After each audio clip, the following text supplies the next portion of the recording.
is a true story of a young woman who went through the most gruesome fire.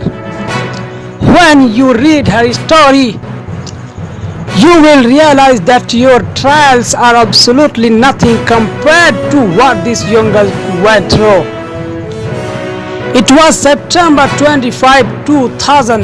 Marisol Payton was an 11-year-old girl in Zambonga. On that day, this little girl went with her uncle to draw water. Along the way, 4 men met them. They were carrying long knives. They told her uncle to face down on the ground, and they hacked him on the neck and killed him. Marisol was in total shock, especially that the men were never. She tried to escape, but the men ran after her. She cried, "Don't kill me, have mercy on me. Don't kill me, have mercy on me." But they weren't listening. With a long knife, a man slashed her on the neck too. Marisol fell to the ground and lost consciousness. When she woke up, she saw a lot of blood. She also saw the feet of the men around her, but she pretended to be dead. When they walked away, Marisol ran back home, but along the way she saw that both her hands were falling off because the men hacked them too. She cried, but she kept running.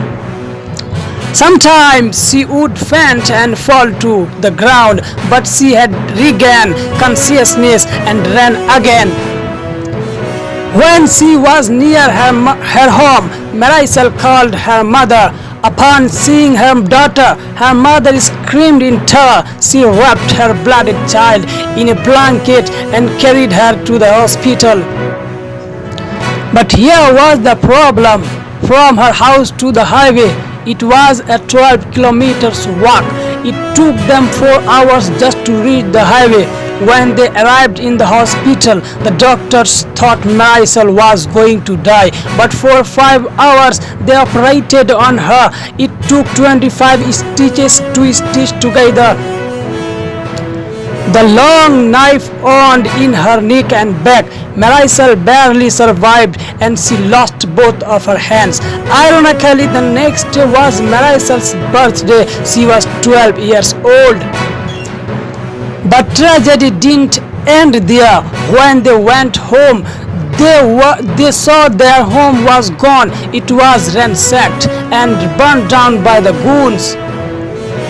Being very poor, Marisol's family also didn't have 50,000 rupees for the hospital bills, but God sent many angels along the way to help them.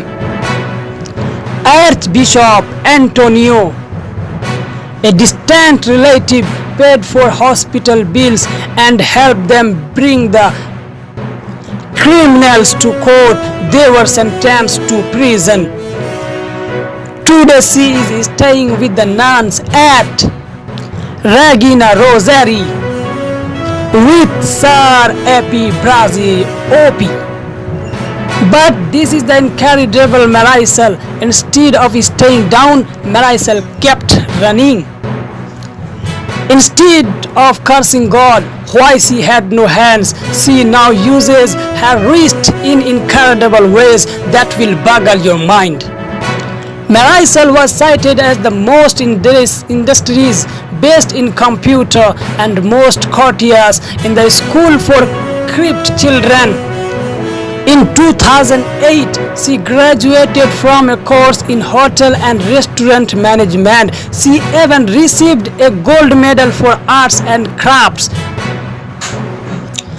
In 2011, she finished her education to be a chief. Yes, a chief without hands. Nothing can stop this young lady from reaching her dreams. This is the ambition of gold. This is the desire of gold. This is the power of non-stop struggling.